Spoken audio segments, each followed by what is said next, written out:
Pues deben ser como unos 60, 50, 60 mil, sí. Bueno, con estas palabras y a pesar de las imágenes que ya veía allí en la pantalla de la gente y que bueno, pues por lo menos se contaron algunos cientos de miles de personas asistentes a esta marcha en la Ciudad de México, pero a nivel nacional e internacional también sucedieron las movilizaciones. Bueno, el presidente López Obrador minimizó, ya lo escuchó, esta marcha que se llevó a cabo el domingo para defender pues básicamente una sola cosa, al Instituto Nacional Electoral.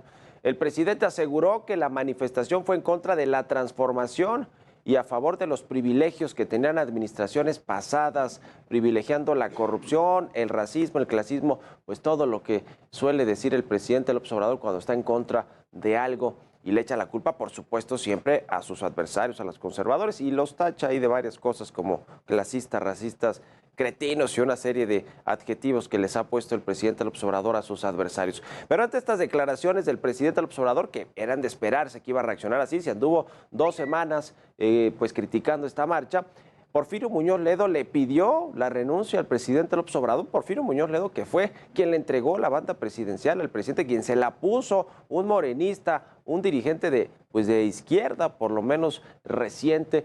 Y bueno, pues este expresidente de la Cámara de Diputados dijo que López Obrador reaccionó con incoherencias e injurias desorbitadas, reveladoras de perturbaciones psicológicas graves. Ahí está el tuit de Porfirio Muñoz Ledo refiriéndose al presidente López Obrador. No es la primera vez que se enganchan, de hecho, los dos sobre algún tema, pero bueno, pues ahora fue muy a fondo el expresidente de la Cámara de Diputados. Sin embargo, Andrés Manuel López Obrador pues no quita el dedo del renglón para defender su reforma electoral. Aseguró una vez más que su iniciativa tiene como objetivo establecer una auténtica democracia en el país y que el órgano encargado de coordinar las elecciones, el árbitro electoral, sea verdaderamente autónomo y eficiente. Esto fue lo que comentó ayer Andrés Manuel López Obrador. Lo he estado diciendo una y otra vez, pero es para que se tenga un INE y un tribunal confiable, no como está ahora, al servicio del conservadurismo, porque son capaces, ya lo han hecho,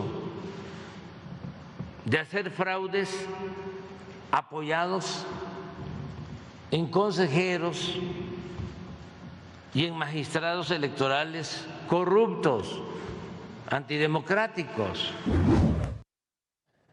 Y bueno, ¿en qué consiste realmente la reforma electoral del presidente? Aquí la explicamos. Han dicho que el Instituto Nacional Electoral no va a desaparecer, pero bueno, pues no es del todo cierto.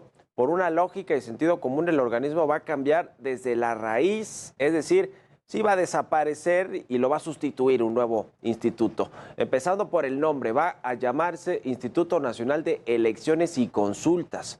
Otro punto de la reforma presidencial o de la iniciativa presidencial es que los consejeros de este nuevo instituto serán propuestos por los 3 poderes de la Unión, pero la realidad es que Morena tiene mayoría tanto en la Cámara de Diputados como en la de Senadores, mayoría simple por lo menos. En pocas palabras, elegirán ellos a su propio candidato para lanzarlo a la votación entre los mexicanos, porque después de que ellos propongan a quiénes son las figuras idóneas para encabezar o para ser consejeros de este nuevo instituto, después tendrán que ir al voto popular.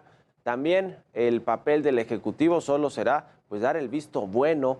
Otros rubros de la reforma son la reducción de consejeros, la reducción del financiamiento de los partidos políticos, en general el tema presupuestal para los partidos y para el INE, y también desaparecer los plurinominales, aunque parece que pues, el presidente no entiende bien y lo que se plantea es que más bien casi todos los legisladores o todos prácticamente sean plurinominales. Aquí pues los partidos aliados de Morena, el Verde, el PT y algunos otros, pues parece que no estarían bien parados, no quedarían bien parados después de esta reforma, porque les quitarían presupuestos y si se acaban los plurinominales, pues entonces se quedarían prácticamente con una fracción de los legisladores que tienen ahora. No les conviene, entonces está pues veremos si también apoyarían una reforma de este tipo los partidos aliados actualmente de Morena.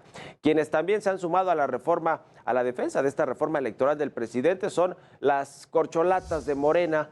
Y bueno, pues no es para menos si quieren ser los candidatos o candidatas a la presidencia en el 24. Claudia Sheinbaum, Marcelo Ebrard y Adán Augusto López continúan impulsando este proyecto de reforma electoral, pues dicen podría beneficiar a quien sea electo como el candidato del partido a la presidencia en el 2024. Sheinbaum pidió firmar una carta de apoyo a esta propuesta de reforma del presidente López Obrador. Adán Augusto López negó que se pretenda desaparecer al INE, aunque él mismo ya había dicho que sí se trataba de desaparecer al INE. Después dijo, no, bueno, no desaparecerlo, sino modificarlo. Mientras tanto, Marcelo Ebrard pues defendió esta iniciativa, asegurando que la ciudadanía desea menos diputados y senadores, así como menos gasto por parte de los partidos políticos. Esto, pues sí es cierto, esa es la realidad.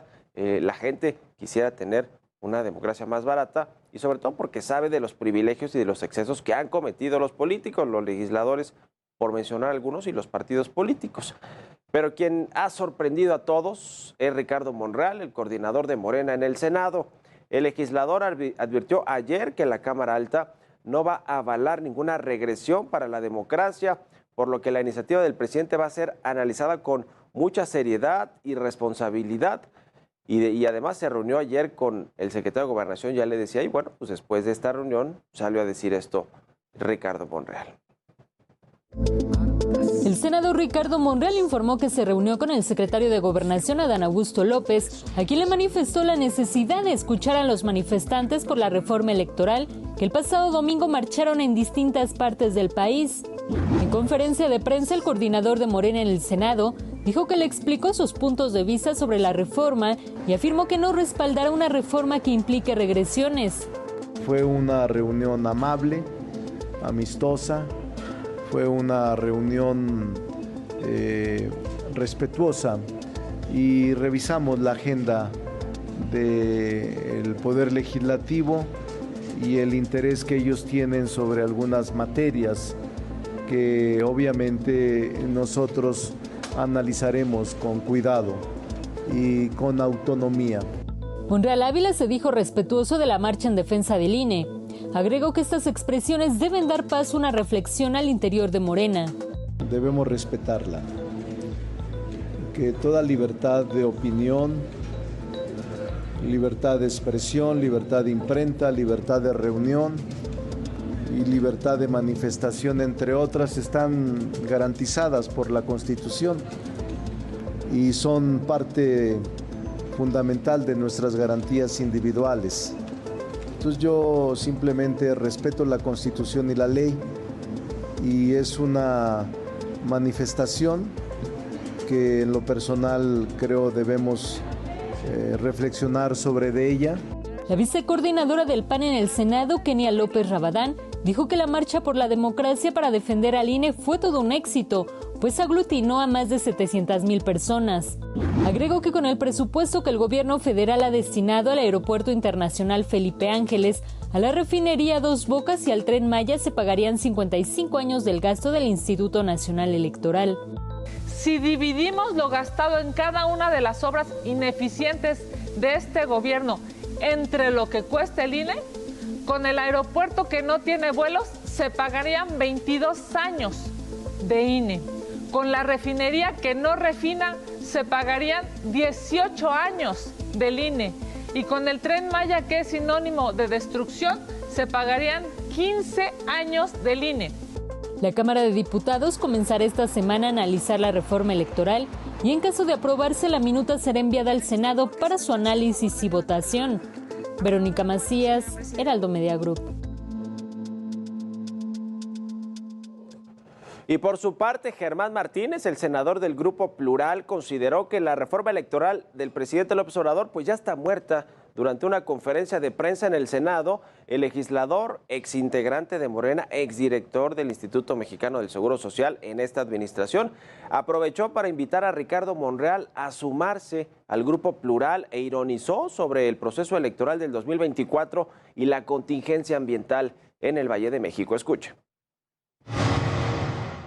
Yo creo que están en fase 3 de contingencia electoral. Están en grave peligro de no circular en el 2024 todos los coches que terminen en placas 4T. Mientras tanto, la oposición en la Cámara de Diputados advirtió que defenderán y fortalecerán la autonomía del INE. Santiago Krill, el presidente de la mesa directiva en San Lázaro, dijo que no pasará ninguna reforma inconstitucional, pero en el caso de que Morena y sus aliados la aprueben, la iniciativa se topará con la Suprema Corte de la Justicia de la Nación y Morena no sabe de derecho constitucional, por lo que el máximo tribunal la echaría abajo. Así que bueno, pues esto tardaría un tiempo, sin duda alguna, que se declare inconstitucional o que se apruebe en el Congreso, pero pues requieren mayoría calificada, no la tiene Morena y sus partidos aliados. Para sacar una reforma constitucional, podrían sacar una reforma más pequeña que incluya algunas leyes y algunos temas de presupuestos de partidos, pero no la reforma completa al INE o al Tribunal Electoral, por ejemplo. Y por su parte, Alejandro Moreno, el presidente nacional del PRI, dijo que su partido está listo para votar en contra de la reforma electoral.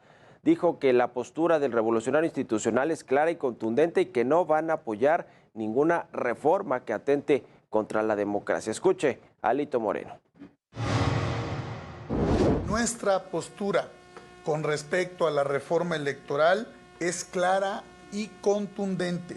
No vamos a apoyar ninguna reforma jamás que atente contra el Instituto Nacional Electoral y contra el Tribunal Electoral. Así lo hemos venido sosteniendo, así va a estar el Partido Revolucionario Institucional. Por ello, jamás respaldaremos y apoyaremos una reforma que afecte contra su independencia, contra su imparcialidad, y ello nos corresponde a todos. Será defendido en la Cámara de Diputados. El PRI siempre respaldará las causas de la ciudadanía, pero lo más importante, defender derechos, libertades, defender nuestra democracia. Sin embargo, el gobierno del presidente López Obrador ya tiene un as bajo la manga. De acuerdo con el diputado Hamlet García, si el bloque opositor rechaza la reforma constitucional, Morena presentará de inmediato una iniciativa de reformas a la legislación secundaria, la cual no requiere consensos con la oposición o el voto favorable de la oposición, por lo que designarán al menos 3 de los 4 nuevos consejeros electorales en abril del 2023, lo cual pues ya para esto sí tenían más o menos derecho, aunque todavía tienen que hacer esta reforma legal, pero pues ya se va Lorenzo Córdoba y Ciro Murayama, los dos pues acérrimos rivales, según el presidente López Obrador, de su gobierno.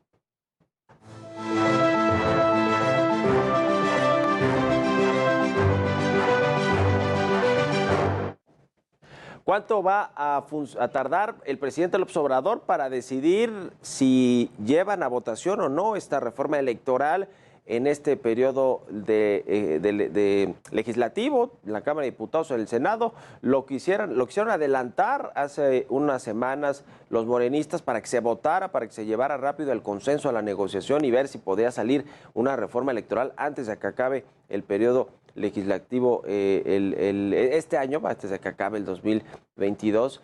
Pero bueno, todo parece que, pues a la luz de los dichos de Ricardo Monreal, que si llega al Senado, pasa fast track en la Cámara de Diputados, si llega al Senado, pues allí se tardarán en revisar esta reforma y no será en este año cuando se termine de votar, aunque ya dijo Alejandro Moreno que si tienen tanta urgencia los de Morena, pues entonces vamos a someter la votación ya, y lo que va a pasar es que no va a pasar esta reforma electoral porque no tiene la mayoría calificada. Ahora, puede ser que ya tengan este as bajo la manga, como lo decíamos hace unos momentos, para que pues se busquen una legislación secundaria o cambiar las leyes, que eso sí lo pueden hacer con una mayoría simple, pero bueno, pues aquí el caso es que no se toque al INE, que no se le busque quitar, además de más presupuesto, a consejeros, que no se busque que los consejeros sean elegidos o propuestos por el gobierno, por los poderes de la Unión y después elegidos por el pueblo, por la ciudadanía. En fin, hay una serie de cosas que parece que van a dejar esta reforma pues en una reforma light o en un cambio completamente de lo que propuso originalmente el presidente López Obrador. Lo cierto es que ya el presidente López Obrador parece pues haber conseguido lo que quería, que era seguir dividiendo, seguir polarizando a la sociedad, a los partidos políticos, a los mexicanos, y con eso pues tratar de que su de que sus votantes, de que su gente que lo sigue y que votó por él en el 2018, pues le ayuden a ganar el Estado de México y Coahuila en una de esas en el 2023 y obviamente pues que en el 2024 no peligre la sucesión presidencial y que pues en una de esas busquen pelear por la Ciudad de México, es decir, mantener la Ciudad de México, que por lo que se vio el domingo se ve cada vez más difícil que pues mantenga Morena el gobierno de la capital del país y que la oposición no se lo arrebate. Y vienen además de la Ciudad de México otros 5 estados que van a cambiar de gobernador o gobernadora en el 2024 junto con la presidencia y entonces allí es donde el presidente no quiere perder con un INE independiente o sometido al gobierno y a los poderes de la Unión. Como sea, el presidente quiere mantener esta fuerza de su autodenominada Cuarta Transformación. Ya veremos si le alcanza para eso al presidente López Obrador. Vámonos con un resumen de la información más importante.